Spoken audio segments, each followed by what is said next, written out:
Hi friends, welcome to Sajisha Kitchen. இன்றைக்கி சேனலில் நம்ம கஷ்டம்னு நினைக்கிற ஒரு சில வீட்டு வேலைகளை கூட கஷ்டமே இல்லாமல் ரொம்பவே ஈஸியாக எப்படி செய்கிறதுன்னா சூப்பர்பான டிப்ஸ் பார்க்க போகிறோம். அது மட்டும் இல்லாமல் இந்த வீடியோவில் நம்மளோட பணத்தையும் எப்படி மிச்சம் பண்ணுறதுன்னு பார்க்கலாம். ஸோ இந்த வீடியோ ரொம்பவே யூஸ்ஃபுல்லாக இருக்கும். வீடியோவை ஸ்கிப் பண்ணாமல் ஃபுல்லாக பாருங்கள். வாங்க இப்போது ஃபஸ்ட்டு டிப் பார்க்கலாம். சம்டைம்ஸ் நம்ம நெயில் பாலிஷ்லாம் ரொம்ப நாள் யூஸ் பண்ணாமல் வச்சுருந்தோன்னா இந்த மாதிரி தான் கொஞ்சம் கட்டியாக போயிடும். ஸோ நம்ம அர்ஜென்ட்டுக்கு எடுத்து யூஸ் பண்ணலாம் அப்படின்னு நினைக்கும் போது இந்த மாதிரி கட்டியாக இருந்துச்சுன்னா ரொம்பவே ஈஸியாக நிமிஷத்தில் நம்ம அதை திரும்பவும் லிக்விடாக மாற்றிடலாம். இந்த மாதிரி உங்கள் வீட்டில் இருக்க பாடி ஸ்ப்ரே எதுனாலும் ஓகே, அதை எடுத்துக்கோங்க. அதை 2-3 வாட்டி இந்த மாதிரி நெயில் பாலிஷில் ஸ்ப்ரே பண்ணிவிட்டு அதுக்கப்புறமா மூடியை க்ளோஸ் பண்ணிவிட்டு நல்லா குலுக்கி விட்டுருங்க. குலுக்கி விட்டதுக்கப்புறமேட்டு நீங்கள் நெயில் பாலிஷ் ஓப்பன் பண்ணி பாருங்கள். இந்த நெயில் பாலிஷ் வந்து கட்டியாக இல்லாமல் ஃப்ரீ ஃப்ளோயிங்காக லிக்விடாக இருக்கும். பாருங்கள், இப்போ நான் நெயில் பாலிஷை விரலில் போட்டு காமிக்கிறேன். உங்களுக்கு கட்டியாக இருந்த நெயில் பாலிஷ் எந்த அளவுக்கு லிக்விடாக மாறி இருக்குன்னு வீடியோவில் பார்க்கும்போதே தெரியும்னு நினைக்கிறேன். இந்த டிப்ஸ் ரொம்பவே எஃபெக்டிவாக இருக்கும், ட்ரை பண்ணி பாருங்கள். ஸோ நீங்களும் அடிக்கடி புது நெயில் பாலிஷ் வாங்க வேண்டாம்.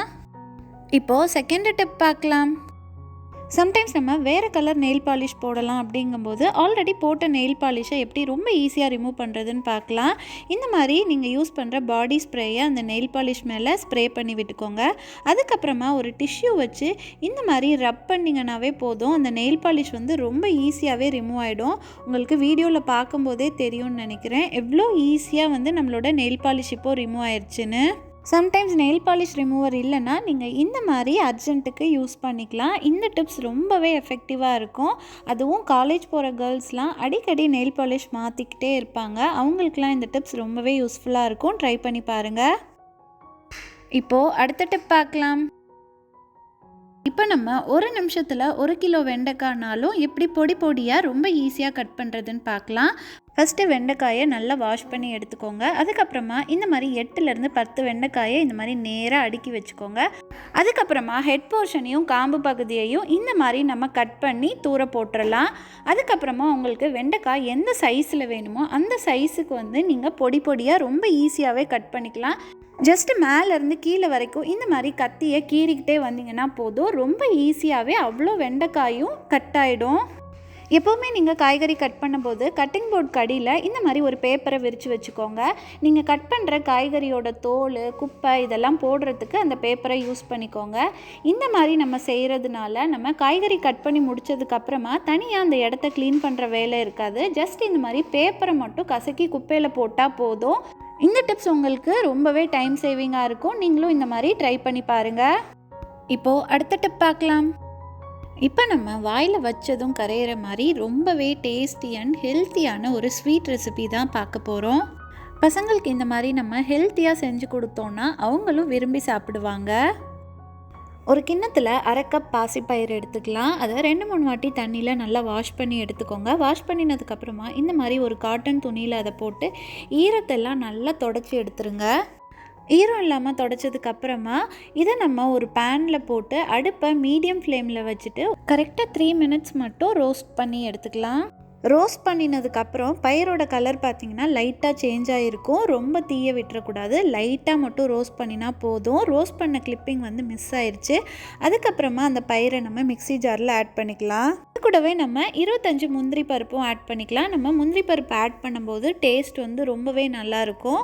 ஃப்ளேவருக்காக 2 ஏலக்காவும் ஆட் பண்ணிக்கலாம். இப்போது இதை நம்ம நல்லா நைஸாக பவுடர் பண்ணி எடுத்துக்கலாம். இந்த அளவுக்கு நம்ம சாஃப்டாக பவுடர் பண்ணி எடுத்துக்கிட்டா போதும். நம்ம இன்றைக்கி 1/2 கப் பாசிப்பயிறு எடுத்துருக்கிறதுனால 1/2 கப் வெல்லம் சரியாக இருக்கும். ஒரு கிண்ணத்தில் 1/2 கப் தூள் வெல்லம் ஆட் பண்ணிக்கலாம். இது கூடவே கொஞ்சமாக தண்ணி ஊற்றிட்டு அடுப்பை மீடியம் ஃப்ளேமில் வச்சுட்டு ஒரு கரண்டி வச்சு கிண்டி விட்டுட்டே இருந்தீங்கன்னா அந்த வெல்லம் வந்து நல்லா கரைஞ்சி வந்துடும். அந்த வெல்லத்தில் ஏதாவது தூசி இருந்தால் ரிமூவ் பண்ணுறதுக்காக தான் இந்த மாதிரி நம்ம வெல்லத்தை கரைச்சி எடுத்துக்கிறோம். வெல்லம் கரைஞ்சதுக்கப்புறமா நம்ம அடுப்பை ஆஃப் பண்ணிவிட்டு கிண்ணத்தை தனியாக எடுத்து வச்சுக்கலாம். ஒரு பேனில் 1 டேபிள் ஸ்பூன் நெய் போட்டுக்கோங்க. அதில் நம்ம அரைச்சி வச்சுருக்க பாசிப்பயிறு பவுடரை ஆட் பண்ணிக்கலாம். அந்த நெய்யில் அந்த பவுடர் எல்லாமே நல்லா இந்த மாதிரி மிக்ஸ் ஆகிற அளவுக்கு 1 நிமிஷம் வரைக்கும் நல்லா அடுப்பை மீடியம் ஃப்ளேமில் வச்சு வறுத்து விட்டுக்கலாம். இப்போது இதிலையே நம்ம ஆல்ரெடி வடிகட்டி வச்சுருக்க வெல்லம் கரைச்ச தண்ணியையும் ஆட் பண்ணிக்கலாம். அடுப்பு கண்டிப்பாக லோ டு மீடியம் ஃப்ளேம்லேயே வச்சுக்கோங்க. வெள்ளை தண்ணி ஊற்றுனதுக்கப்புறமா ஒரு 1 மினிட் மட்டும் இந்த மாதிரி கிண்டி விட்டுட்டே இருந்தீங்கன்னா போதும். நல்லா இந்த மாதிரி திக்காயிடும். இந்த மாதிரி பேனில் ஒட்டாமல் நல்லா சுருண்டுட்டு வரணும். இதுதான் கரெக்டான ஸ்டேஜ். இப்போ நம்ம ஒரு டேபிள் ஸ்பூன் நெய் ஆட் பண்ணிவிட்டு எல்லாத்தையும் நல்லா ஒரு வாட்டி மிக்ஸ் பண்ணிவிட்டு அடுப்பை ஆஃப் பண்ணிடலாம். ரொம்பவே டேஸ்ட்டான பாசிப்பயிறு ஸ்வீட் ரெடி ஆயிடுச்சு. இதை நீங்கள் டைரெக்டாக அப்படியே ஹல்வா மாதிரியும் எடுத்து சாப்பிடலாம். நான் பார்த்தீங்கன்னா ஒரு கிண்ணத்தில் ட்ரான்ஸ்ஃபர் பண்ணிவிட்டு பர்ஃபி மாதிரி தான் கட் பண்ண போகிறேன். நம்மளோட பர்ஃபி வந்து அந்த கிண்ணத்தில் ஒட்டாமல் வரணுன்றதுக்காக நான் இன்றைக்கி ஆடி எக்கோ பேக்கோட இந்த குக்கிங் அண்ட் பேப்பர் ட்ரேயை ஃபஸ்ட்டு அந்த கிண்ணத்து மேலே போட்டு இந்த மாதிரி ஓரத்துலலாம் ப்ரெஸ் பண்ணி விட்டால் போதும். நம்மளோட கிண்ணத்தோட ஷேப்க்கே அந்த குக்கிங் ட்ரே ரெடி ஆயிரும். இப்போ இதில் நம்மளோட ஹல்வாவை ட்ரான்ஸ்ஃபர் பண்ணிவிட்டு இந்த மாதிரி லெவல் பண்ணி விட்டுக்கலாம். லெவல் பண்ணினதுக்கப்புறமா அதுக்கு மேலே பொடியாக கட் பண்ணின பாதாமை இந்த மாதிரி தூவி விட்டுக்கலாம். சூடாறினதுக்கப்புறமா ஹல்வாவை நம்ம ஒரு தட்டுக்கு ட்ரான்ஸ்ஃபர் பண்ணிவிட்டு கத்தி வச்சு கட் பண்ணிக்கலாம்.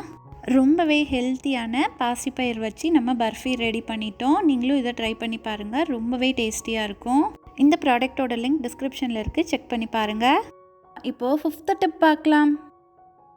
எப்போவுமே நம்ம யூஸ் பண்ணுற இந்த மாதிரி பாடி ஸ்ப்ரே இல்லை பர்ஃப்யூம் எதுவாக இருந்தாலும் கொஞ்சம் நேரத்துக்கு தான் அதோட வாசனை இருக்கும். அதுக்கப்புறம் அது கொஞ்சம் கொஞ்சமாக குறைய ஆரம்பிச்சிரும். ஸோ ரொம்பவே சிம்பிளாக இந்த டிப்ஸை மட்டும் ஃபாலோ பண்ணிங்கன்னா போதும். உங்களோட பர்ஃப்யூமோட ஸ்மெல் ரொம்ப நேரத்துக்கு லாங் லாஸ்டிங்காக இருக்கும். அதுக்காக நான் இன்றைக்கி எடுத்திருக்க பொருள் என்னென்னு பார்த்தீங்கன்னா வேஸ்லின் தான். இதுவும் ஒயிட் பெட்ரோலியம் ஜெல்லி தான். இதோட பிராண்ட் நேம் வந்து பயோலின்.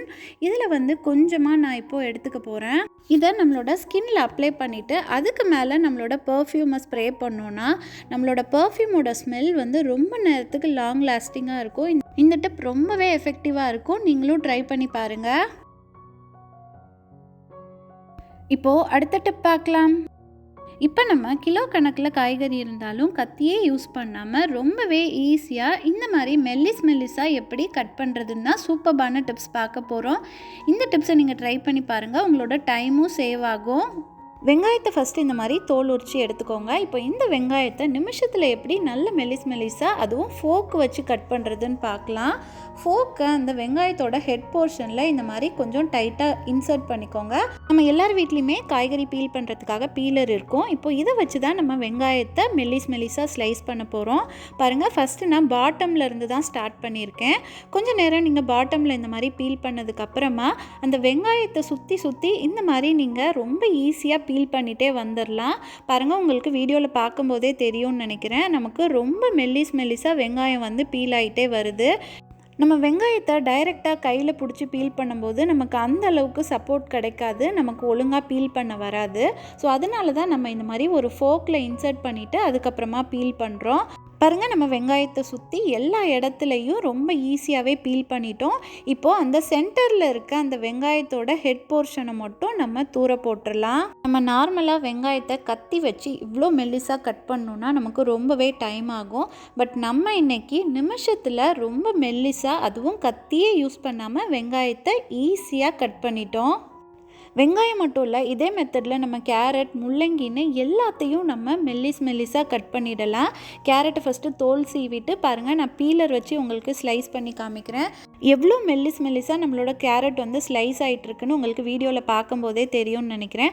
நார்மலாக நம்ம கேரட் வறுவல், முள்ளங்கி வறுவல்லாம் செய்யும்போது அதை நம்ம மெல்லிஸாக கட் பண்ணி செஞ்சால் தான் வந்து சீக்கிரமாகவும் குக் ஆகும், டேஸ்ட்டும் வந்து நல்லாயிருக்கும். நீங்களும் இனிமேல் கத்தி வச்சு கஷ்டப்பட்டு கட் பண்ண வேண்டாம். ரொம்பவே ஈஸியாக இந்த மாதிரி பீலர் வச்சு ட்ரை பண்ணி பாருங்கள். உங்களோட டைமும் சேவ் ஆகும், உங்களோட வேலையும் ஈஸியாக முடியும். கேரட் இந்த மாதிரி சின்னதானதுக்கப்புறம் நம்மளால் கையில் பிடிச்சி பீல் பண்ண முடியாது. ஸோ அந்த மாதிரி டைமில் நம்ம ஒரு ஃபோக்கை வந்து கேரட்டில் இன்சர்ட் பண்ணிடலாம். அதுக்கப்புறமா நீங்கள் ஃபோக்கை பிடிச்சிட்டு ரொம்ப ஈஸியாகவே மீதம் இருக்க கேரட்டையும் பீல் பண்ணிடலாம்.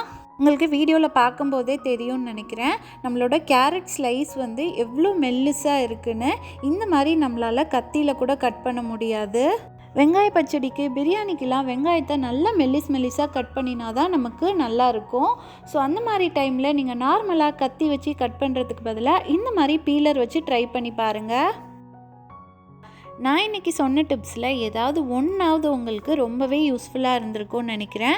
இந்த வீடியோ உங்களுக்கு பிடிச்சிருந்தா வீடியோவை லைக் பண்ணுங்கள், உங்கள் ஃப்ரெண்ட்ஸ் அண்ட் ஃபேமிலி மெம்பர்ஸ்க்கும் ஷேர் பண்ணுங்கள். மறக்காமல் சஜிஷா கிச்சனுக்கும் சப்ஸ்கிரைப் பண்ணிவிடுங்க. அப்போ தான் நான் போடுற புது வீடியோஸோட நோட்டிஃபிகேஷன் உடனே உங்களுக்கு வரும். இதே மாதிரி நிறைய kitchen tips, home tips and reuse ideas videos நம்மளோட சேனலில் இருக்குது. அதோட லிங்க் நான் உங்களுக்கு டிஸ்கிரிப்ஷனில் தரேன். உங்களுக்கு டைம் இருந்தால் அதையும் பார்த்து என்ஜாய் பண்ணுங்கள். இன்னும் வேறு என்னெல்லாம் என்னெல்லாம் டிப்ஸ் வேணுங்கிறதையும் எனக்கு கமெண்ட்ஸில் சொல்லுங்கள். நான் நெக்ஸ்ட் வீடியோவில் அப்லோட் பண்ணுறேன். இவ்வளோ நேரம் பொறுமையாக வீடியோ ஃபுல்லாக பார்த்ததுக்கு தேங்க்யூ ஃப்ரெண்ட்ஸ். அடுத்து ஒரு சூப்பர்பான வீடியோவில் மீட் பண்ணலாம். டாட்டா.